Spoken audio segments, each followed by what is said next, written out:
Beth Swantek. Today we're going to work on styling a buffet. I have this beautiful 1940s buffet that I bought on Craigslist, and it has a cut glass top, and I just love it. It's in my dining room. Oftentimes we use our buffets when we're having a dinner party to serve food or put desserts out, and I do that as well. But there's so much time when we're not having a dinner party and we have our buffet, and it's just lovely to have it styled in a pretty way, maybe seasonally or just with things we like. So that's what we're going to work on today, how we would have it styled when we're not having a dinner party. We're going to start styling our buffet first by working on the walls. I already have a beautiful gold mirror that I love. I'm very fond of gold mirrors. I'm also fond of artwork, but I think this was nice. So the first thing I'm going to do is I'm going to add some other artwork to my mirror because I think it looks a little bit lonely there. So the first thing I'm going to add is a couple pictures, smaller ones. And I love stacking pictures. I think that looks really cool. And I'm not too worried about how expensive or how special the artwork is.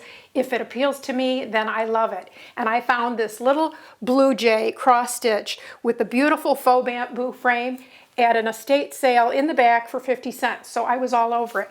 So I'm gonna put that here, and I just think it looks lovely. And then I'm going to add this gallery wrapped canvas of my old house. We raised our children here and we ended up moving, but my aunt took a photo and painted this for me. So it's very meaningful to me because my aunt painted it and because it's a house that we loved and we raised our children in. So that's going here.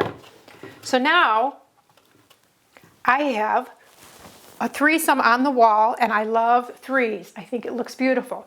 But with buffets, I think it's so important to have lighting on a buffet. You could have the little buffet lamps, you've seen those, the tall, thin ones, or you could have a big statement lamp. And that's what I have, a big statement lamp.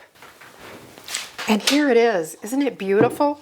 I got this at a secondhand furniture store, and I just think it's lovely. I did have to have the shade custom made, and as you can see, I love my blues and greens.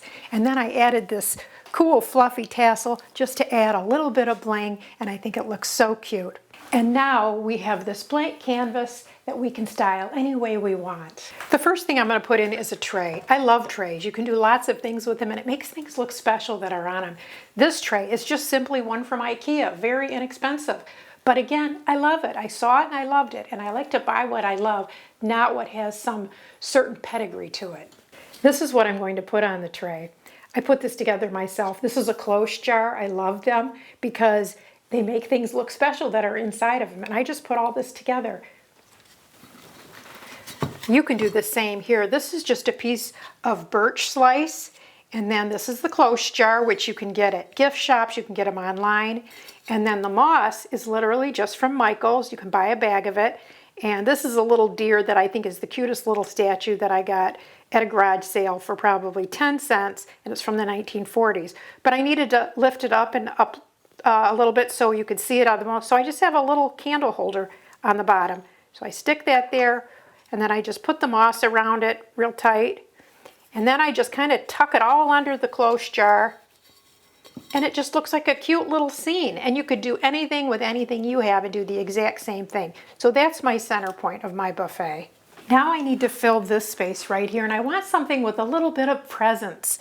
So what I'm putting here is this beautiful arrangement of dried weeds. Actually, my husband picked this for me at my parents' house on their property, and he just did it yesterday as a surprise. And it's something that he often does, and it's wintertime here in Michigan, so obviously all of this is just dried and dead, but I love it. So I arranged it today to look like this in one of my old milk glass vases that I got for $1 at a garage sale, and I just think it looks absolutely beautiful, and it kind of fills this gap. And I like putting arrangements in front of artwork just a little bit, so I think it's beautiful, but I'm not quite done yet. I'm going to add a couple more milk glass pieces to this arrangement, a taller vase, and then I have a ruffled vase right there. That gives me a little bit of my collection, and I added just a couple of these fluffy little weeds here into the vase just for a little bit of continuity there. And then I have this little green creamer that I think is lovely. I think it's like Art Deco or something, which isn't normally the things that I like, but I do love this, and I often use it for just a little touch on an arrangement. And that's what I'm going to do right here. I'm going to put it right here next to this lamp, and the green mimics what's in the lamp as well as the moss and the little deer. And I think the arrangement is just so lovely, and it's beautiful for wintertime. I hope you enjoyed styling my buffet with me, and I hope you will style your own buffet using cool things that you have around your house or maybe outside in your yard. Please click on subscribe or like if you enjoyed this video.